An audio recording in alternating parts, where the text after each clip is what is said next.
जगजीवन राम और मेनका गांधी। साथियों, भारत के एक ऐसे राजनेता जिन्होंने दलितों और मजदूरों के हित के लिए अनेक कार्य किए, जिनका साथ पाने के लिए ब्रिटिश सरकार भी तरसती थी, जो काफी कम उम्र में ही भारत के सबसे युवा सांसद बन गए थे और अगले 50 सालों तक अनगिनत चुनाव जीतकर हमेशा संसद में बने रहे। उनकी अगुवाई में ही भारत ने 1971 के इंडो पाक युद्ध में विजय प्राप्त की थी और 70 के दशक में वो भारत के पहले दलित प्रधानमंत्री बनने के बेहद करीब पहुंच चुके थे। लेकिन फिर भी कुछ ऐसा हुआ कि उनकी सालों की कमाई इज्जत मिट्टी में मिल गई। हम बात कर रहे हैं बाबू जगजीवन राम की, जिन्होंने इंडियन पॉलिटिक्स में काफी महत्वपूर्ण भूमिका निभाई है। जवाहरलाल नेहरू से लेकर लाल बहादुर शास्त्री और इंदिरा गांधी की सरकार के कैबिनेट के सबसे मशहूर मंत्री थे जगजीवन राम।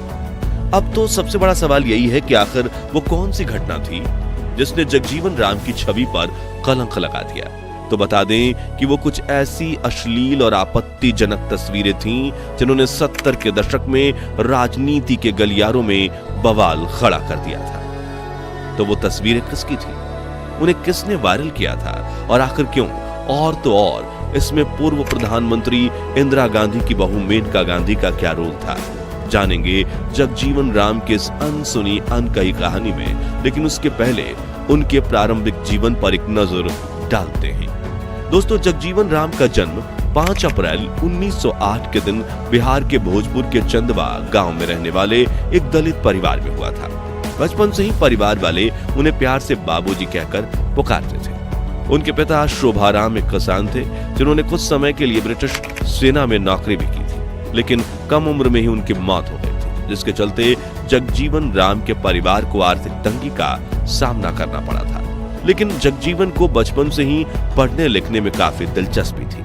वो उस समय 10वीं क्लास में फर्स्ट डिवीजन पास हुए थे, मगर आगे की पढ़ाई के लिए पैसे ना होने की वजह से उनकी माताजी स्थानीय नन के पास मदद के लिए पहुंची। नन ने न सिर्फ लखनऊ स्थित क्रिश्चियन स्कूल में बाबूजी को मुफ्त पढ़ाई का ऑफर दिया, बल्कि उच्च अध्ययन के लिए अमेरिका भेजने का भी वादा किया। लेकिन उन्होंने कहा कि इसके बदले में जगजीवन राम को ईसाई धर्म अपनाना होगा। हालांकि उन दिनों हिंदू समाज में भी दलितों को कुछ खास आदर नहीं दिया जाता था और आर्थिक तंगी में ऐसा ऑफर ठुकराना काफी मुश्किल था। लेकिन उनकी मां ने चर्च के फादर और नन से कहा कि नहीं, मेरा बेटा धर्म नहीं बदलेगा। बाबू जगजीवन राम की स्कूली शिक्षा के दौरान ही एक ऐसा किस्सा हुआ था जिसे देख के कई अनुभवी लोगों ने कहा था कि ये लड़का काफी आगे जाएगा। दरअसल दलित समुदाय से होने के कारण उनको बचपन से ही सामाजिक भेदभाव और छुआछूत का शिकार होना पड़ा। वो बिहार के आरा शहर में अपनी हाई स्कूल की पढ़ाई कर रहे थे, जहां के इंग्लिश स्कूल में वहां हिंदू और मुसलमान छात्रों के लिए पीने के पानी के अलग अलग मटके रखे जाते थे। और जब दलित समुदाय के छात्रों ने हिंदू छात्रों के रखे मटके से पानी पिया तो कथित ऊंची जाति के छात्रों ने उनका विरोध किया। तो स्कूल के प्रिंसिपल ने दलितों के लिए एक और मटका रखवा दिया, जिससे नाराज होकर जगजीवन राम ने दलितों के लिए रखे गए मटके को फोड़कर अपना विरोध जताया और आखिरकार स्कूल प्रशासन को उनके सामने झुकना पड़ा। प्रिंसिपल ने सभी छात्रों के पानी पीने के लिए एक ही मटके की व्यवस्था करवाई। इसी बीच वर्ष 1925 में पंडित मदन मोहन मालवीय जगजीवन राम के स्कूल के दौरे पर पहुंचे, जहां संस्कृत भाषा पर जगजीवन की बेहतरीन पकड़ देखकर उन्होंने उन्हें बनारस हिंदू यूनिवर्सिटी से ग्रेजुएशन करने का प्रस्ताव दिया और 1987 में बाबू जगजीवन राम ने BHU में दाखिला ले लिया और पढ़ना शुरू कर दिया। लेकिन उन्हें हॉस्टल मेस से लेकर क्लास तक भेदभाव का सामना करना पड़ा। सामाजिक छुआछूत की वजह से वहां के नाई तक ने उनके बाल काटने से मना कर दिया। हालांकि बाबू जगजीवन राम ने BHU में दलितों के खिलाफ हो रहे भेदभाव को लेकर अन्य छात्रों के साथ मिलकर विरोध भी प्रकट किया, लेकिन उसका कोई फायदा नहीं हुआ और इसी वजह से उन्होंने BHU छोड़ दिया और कलकत्ता यूनिवर्सिटी से अपनी ग्रेजुएशन की पढ़ाई पूरी की। इस बीच साल 1988 में नेताजी सुभाष चंद्र बोस ने कोलकाता के वेलिंगटन स्क्वायर पर मजदूर रैली आयोजित की। इस रैली में 50,000 लोगों की भीड़ को संभालने में जगजीवन राम ने काफी महत्वपूर्ण भूमिका निभाई थी, जो देख नेताजी उनसे काफी प्रभावित हुए थे। जिसके बाद उन्होंने 1934 के नेपाल बिहार भूकंप में पीड़ितों तक रिलीफ पहुंचाने की जिम्मेदारी भी संभाली। इसके बाद धीरे धीरे वह राजनीति में भी पूर्ण रूप से सक्रिय हो गए। साल 1936 में 28 साल की उम्र में जगजीवन राम को बिहार विधान परिषद में नॉमिनेट किया गया। यहां से उनके राजनीतिक जीवन को एक नई दिशा मिल चुकी थी।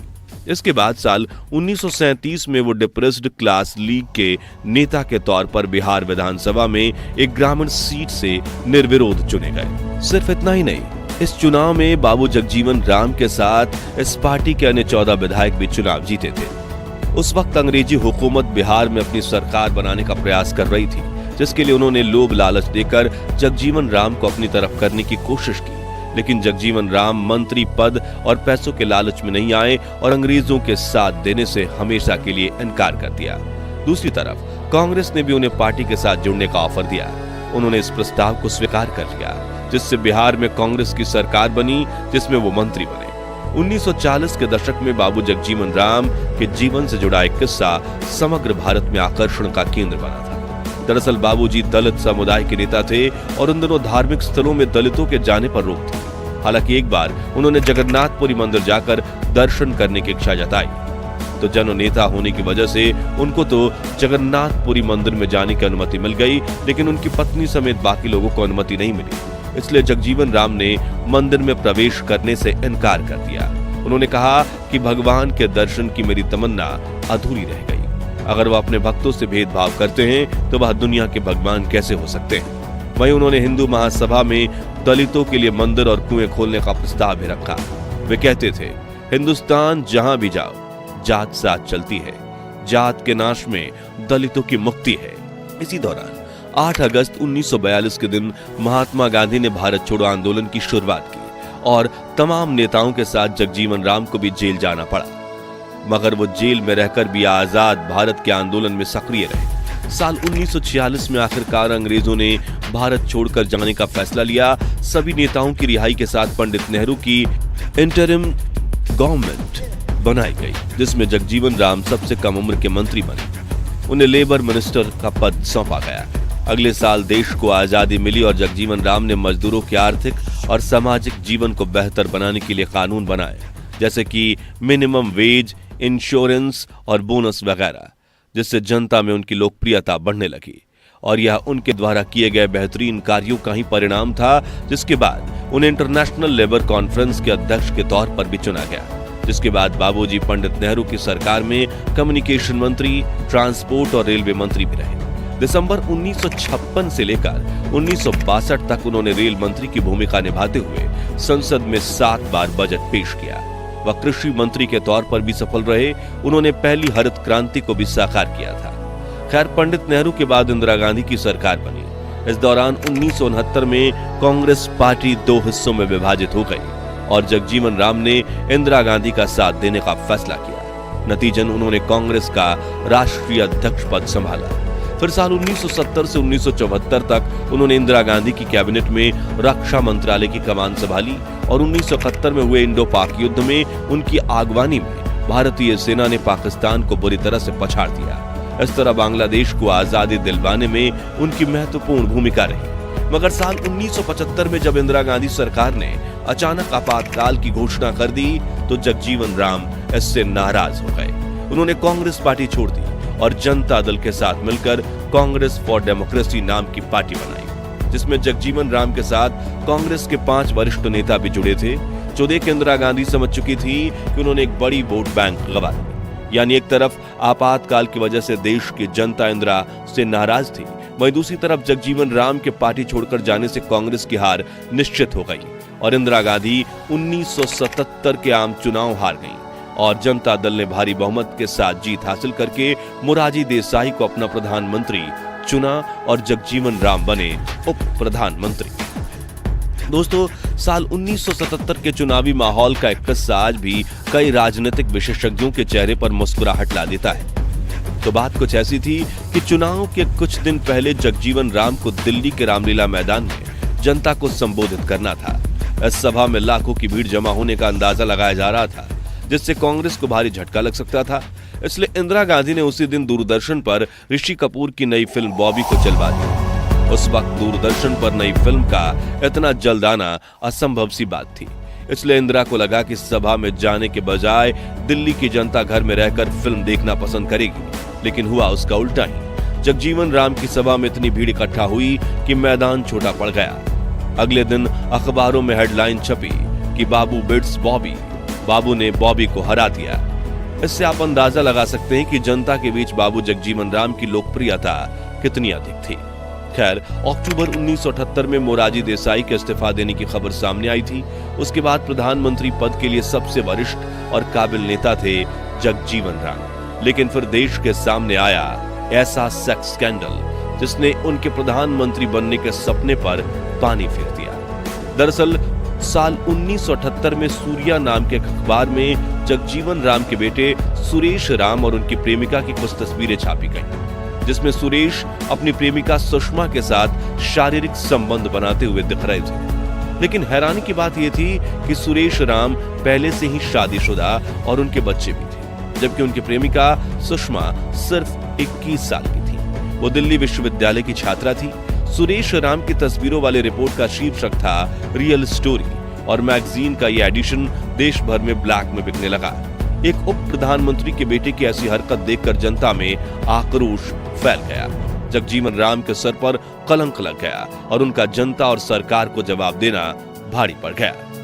यह उस समय का सबसे बड़ा पॉलिटिकल सेक्स स्कैंडल था, जिसने न सिर्फ जगजीवन राम के प्रधानमंत्री बनने के सपने पर पानी फिर दिया, बल्कि उन्हें उप प्रधानमंत्री पद से भी इस्तीफा देना पड़ा। लेकिन अब सवाल यह है कि ये तस्वीरें आखिर मीडिया को मिली कैसे और क्यों सिर्फ एक मैगजीन ने इस तस्वीरों को छापा?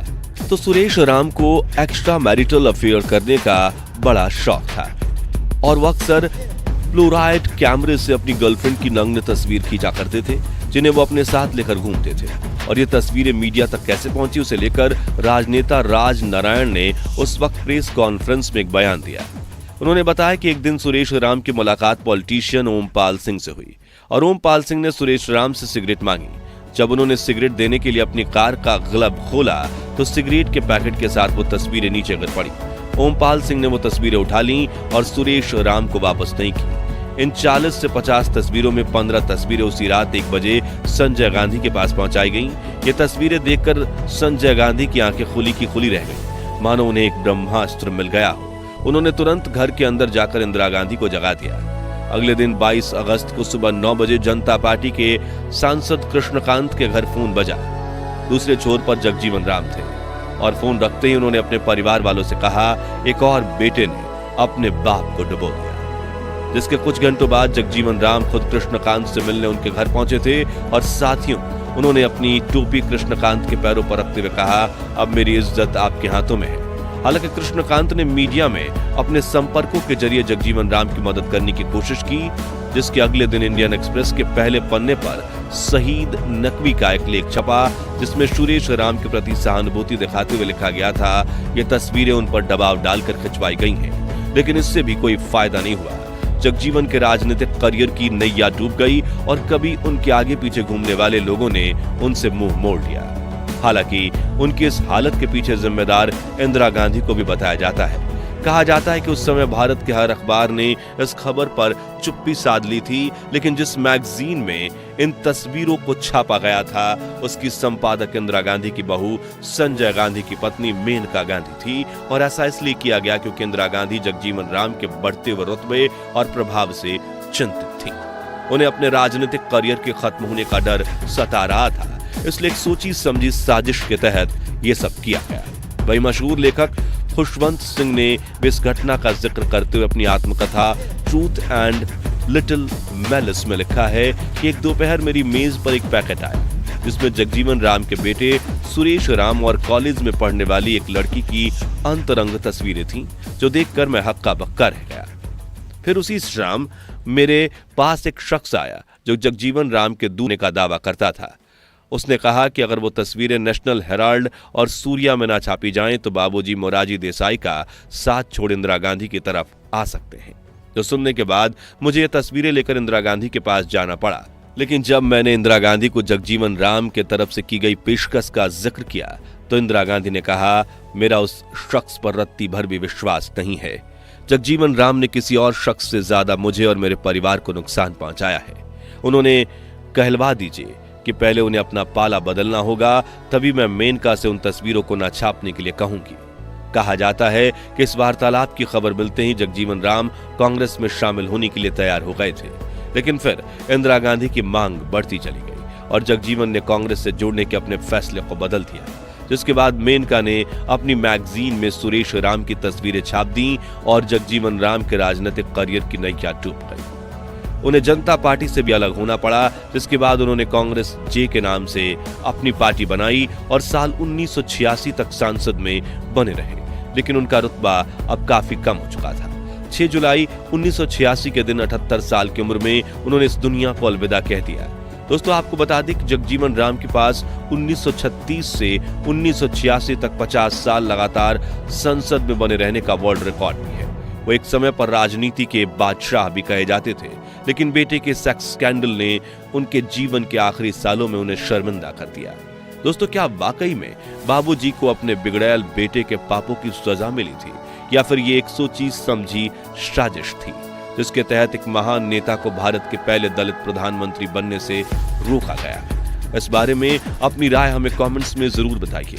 भारत के राजनीतिक इतिहास से जुड़ी ये स्टोरी पसंद आई हो तो इसे लाइक करें और शेयर करें। साथ ही 11,111 लाइक्स के लक्ष्य को हासिल करने में हमारी सहायता करें और ऐसे दिलचस्प वीडियोस के लिए इस चैनल को सब्सक्राइब करके पास वाली घंटी जरूर बजा दीजिए। जय हिंद, जय भारत।